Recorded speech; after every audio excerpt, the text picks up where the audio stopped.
Okay, now let's move on from the agricultural sectors. Well, first, let's go over one specific that's hugely important here in Hawaii, but it's also sort of what you might call sort of the uber version of commercial agriculture, and it's sort of 19th or say 20th century version. And that's the idea of the plantation, which also would include sort of much of what you might call commercial ranching. So when you're looking at plantation systems, and again, remember our mindset changes. So hunter-gatherers live within a world, if you would. Cultivators and farmers modify that world in various ways, first shaping the landscape and plants a little bit, and then intensive agricultural, much more intensively modifying plants and animals in very calculated ways to end up with new species or new varieties. Think of all the different types of roses, for example, or different types of dogs.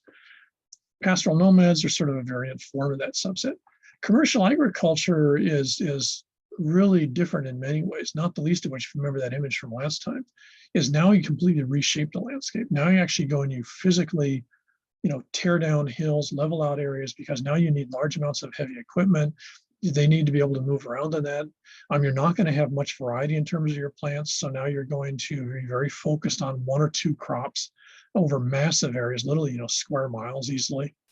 And so in that situation, now the land serves another function. And the classic version of this, if you go to our sister school in Dayton, Ohio, is that if you look at a farmer, say a small farmer with a plot of land, like you still see a lot, for example, it's typical in Japan, they're going to basically, if they're selling their property, they're going to say, well, you got 1.2 acres, for example, and it's a lot of it's rice fields.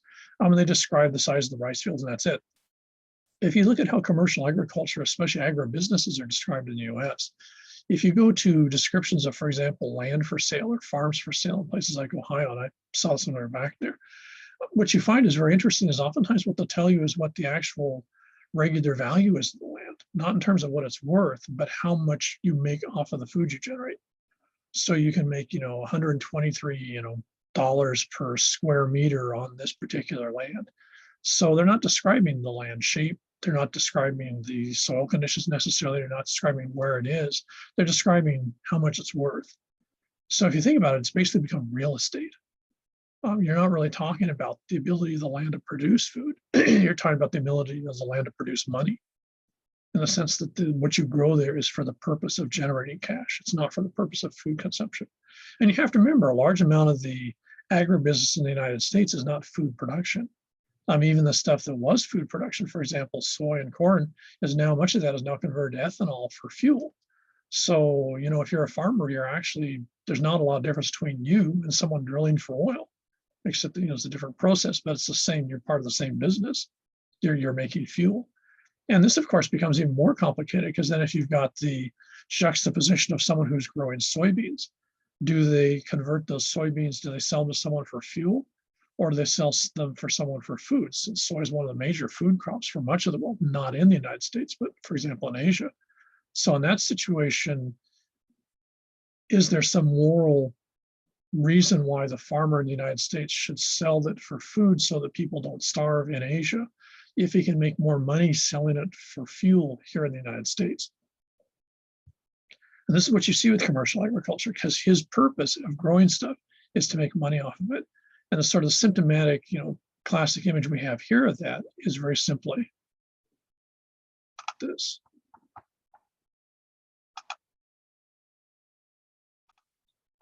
Here's the Aya sugar plantation. The stack, I don't know if the stack's still there. It's been a while. I used to live over that side, but it's been a while since I've been over there.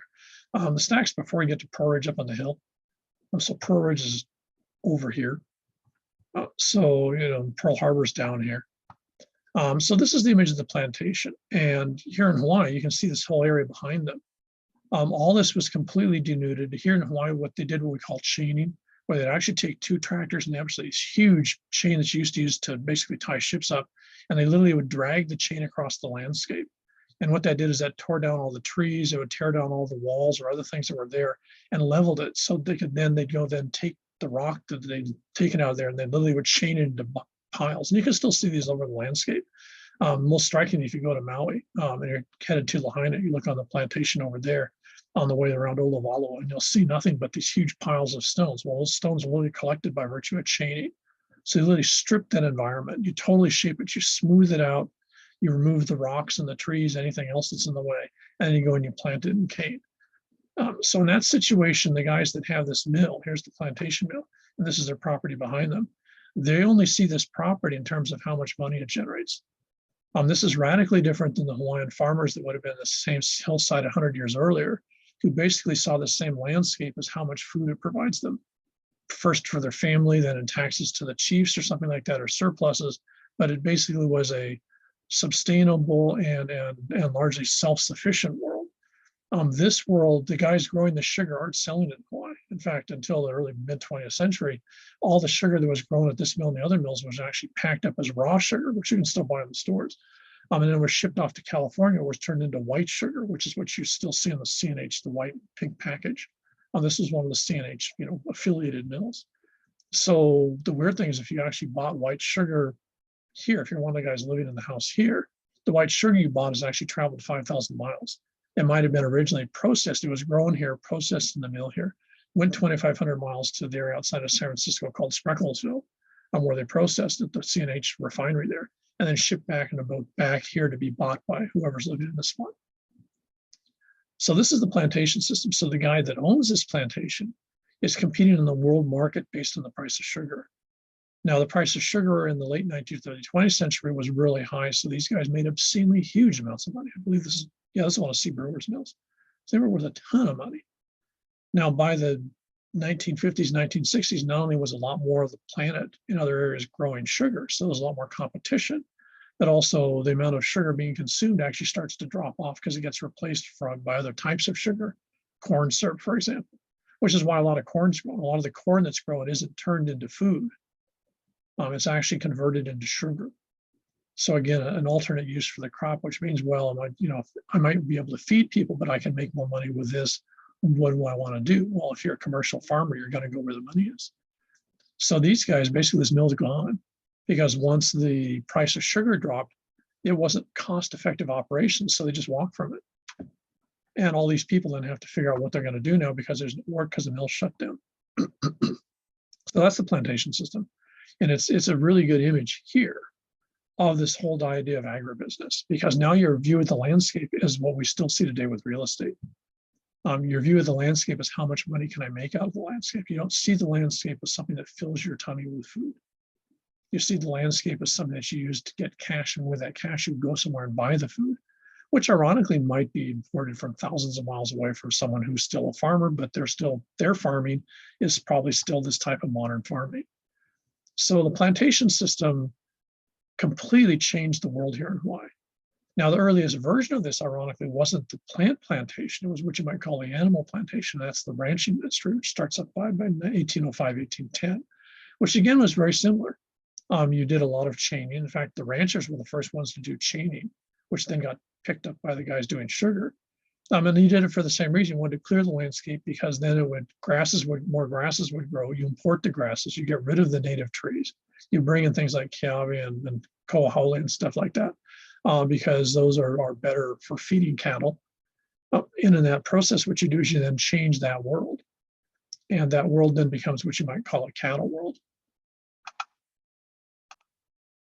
This is what I call my part of the world. This is East Maui. This is Kanaio. And what you see here is, on one hand, a Hawaiian landscape in little bits, and then this pasture ranching landscape. So the section in the middle here is a fairly fresh lava flow from about 250 years ago. Cattle don't like that. It's dangerous. They break their legs in it. And so the ranch basically works around it. So this area's pretty much been left alone. Now, there's a ton of goats in here, so it's not natural in the sense of what it was during the Hawaiian period, since they didn't have goats and cattle. But still, you can see this landscape here looks radically different. Now, this landscape here, all this stuff here, the grasses here, none of these are native grasses. These are grasses that were imported in the early 19th century as cattle feed. So if you notice the huge difference between trees and clumps of trees and sort of this broken up landscape here, that's actually what this landscape would have looked like until the 1820s, 1830s, when McKay started the Rose Ranch, which is now Hulupalakua Ranch. And now this landscape again was cleared. So, walls and little farms and stuff like that were removed from this landscape. And it became this almost, smooth, I don't know if artificial is the right word, but it's a cattle landscape. And you can see where the cattle don't go, then you've got trees. But everywhere the cattle do exist, this is the world you've got. This is the ranching landscape. And in many ways, it predates, it's a precursor to the sugar plantation pineapple landscape, but it's actually the same type of landscape. Again, you've got the same attitude. You go in here, you modify this because you're going to sell cattle. You view this land in terms of how much money you can make off of the land. The land doesn't have intrinsically value itself in terms of providing subsistence to a population. You're going to sell the cattle with that money, you then buy the food to feed yourself. So your relationship with the land is almost completely disconnected. You don't see the land in a direct, the land feeds me. Now the land has just become another commodity. So, they wouldn't do this on Maui, for example, but, there's no reason why if someone was going to give you $1 gazillion, you couldn't convert this someplace to something totally toxic, because if there's enough money in it, then you don't care if the land's unusable after that, because it's, you've made your money off of it. You can see this, for example, if you go down like King Street, where the gas stations used to be. And there's one gas station on King Street. That place has been abandoned for about 30 years. But from what I hear, there was enough of a spill of gasoline and petroleum down there that soil's toxic, so they can't build anything on it. When they put that gas station in, they had a pretty good idea they were going to have that problem. They didn't care. Whoever owned that property wanted to make money, and a gas station was a really good way to make a lot of money. And the fact that the soil was going to be toxic after they were done, it wasn't part of the decision-making discussion that was had probably at all. It never occurred to anyone. Building the new subdivisions out in Kapolei, that land is made essentially toxic. If you're Koa Ridge, Ho'opili, all those things are toxic environments for any sort of food production. But that discussion just doesn't take place because it's not relevant in terms of how much money you can make off of the land. So the land now is a commodity in the same way that your time or something else that you buy or sell. It's just another version of commodification. This is the last part of this panel. Green revolution is a term we use. Short's got it in the book. Green revolutions were basically points in time where new innovations in terms of either the type of plants that you had or else the ability of those plants to produce food went through radical changes. The first of these was probably around the 1500s with new variety of plants like wheat coming in a lot of areas. The second one, and the most famous of the green revolutions, was in the 20th century when, back right into the World War II period, there was a general perception globally that the number of people on the planet was so great that basically folks were going to start starving by the 1950s, early 1960s. In other words, the human population had outgrown the ability of the planet to provide food for them. Now, what makes that end up not happening is they come up with new varieties of plants, especially, for example, the rices that you generally see today are hybrid rices that were developed in the 40s and 50s and produced maybe anywhere from 4 to, I think, almost 10 times more rice per plant than their counterparts did, say, in 1930. Now, what that meant is, since each plant was producing more food, is you've now basically got an enormous increase in production, which means you've managed to stave off starvation, because now you're generating 5 times more food per acre. So even on less land, you've got a huge amount more food, so you can have more people and they've still got something to eat. The most recent green revolutions would be actually modifying them genetically. And this is the whole GMO discussion. And that is basically that, rather than classical modification, which was always genetic. At some point, if you're sitting there fiddling with pollens around, doing some sort of hybridization, you're messing with the genetic pattern of, of nature, I suppose you might call it. But what happens is by the 1990s, 2000s, is you actually have the ability to go and actually change genetic codes in particular organisms. And so that allows you to start manipulating them very directly. And this becomes what we call genetically modified organisms, or GMOs. And it's important to remember these include both animals and plants. Now, what happens here, and the the discussion is really interesting, because on one hand, GMO is, again, you might call it the next stage of this green revolution. Because if you can genetically modify a plant, you can modify a plant so, for example, it needs less water. You can modify a plant so it's actually got built-in pesticides to keep particular pests out. You can do all sorts of things to not just increase production.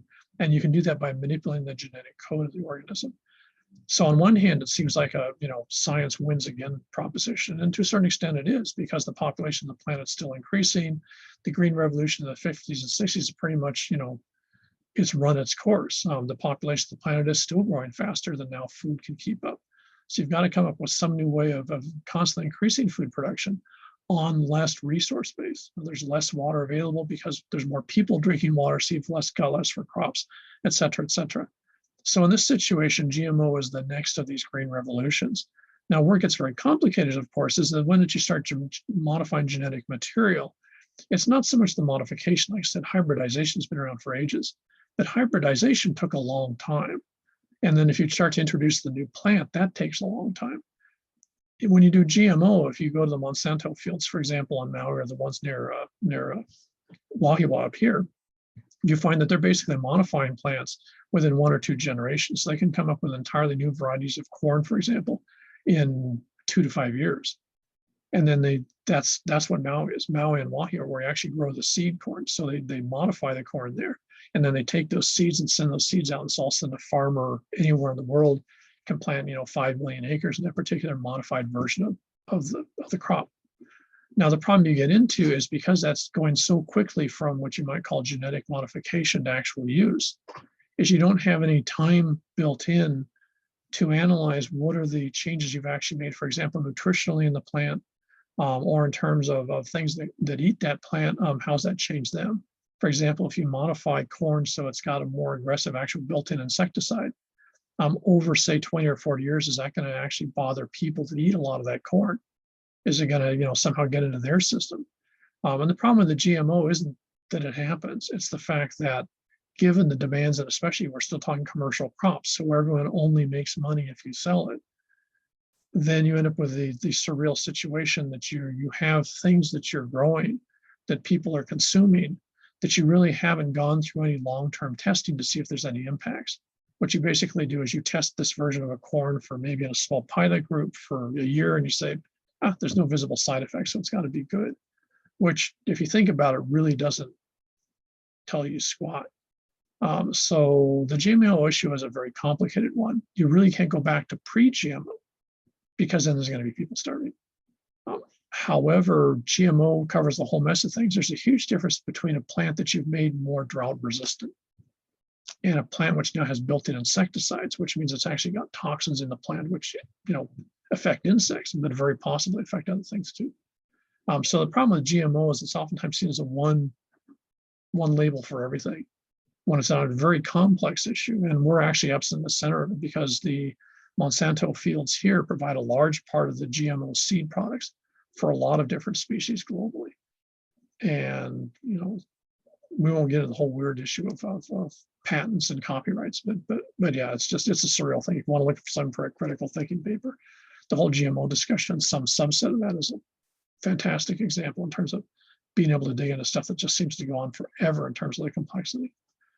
So notice how, right now, for example, the state of Hawaii is demanding, the state basically trying to set up that by 2050, we're going to be in what they call sustainable agriculture, which is basically one that the amount of food here is constant. Theoretically, the amount of food is going to be able to support the population of the islands, Hawaiian Islands.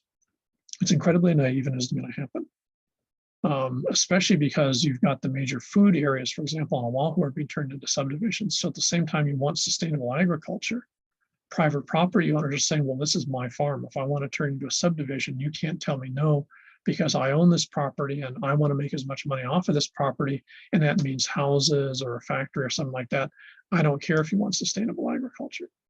So what you've got is this rhetoric, if you want to, of sustainability. But the reality is there's absolutely no move in that direction. And to a certain extent, even though we're an island and it's pretty visible here, you can't, because US law doesn't allow the government to basically tell people what to do with their property in most cases. Under US law, a private landowner has the right to do with their land what they choose, regardless of whether it's in the public good or not. So the whole issue of sustainability, which is so, absolutely central in everyone's minds, and it's a huge part of rhetoric going on now, is basically, right now it's an exercise in futility. You can't do it if you're part of the American legal system. And realistically, in the modern world we live in, you can't do it in a for-profit, maximal amount of money, system that is what we've got in globally pretty much right now. So sustainability is a nice thought, but it's sort of like seeing Santa Claus. Santa Claus is a lot more visible, or would be a lot more visible than sustainable agriculture, even here in Hawaii. It's just not going to happen, and it can't.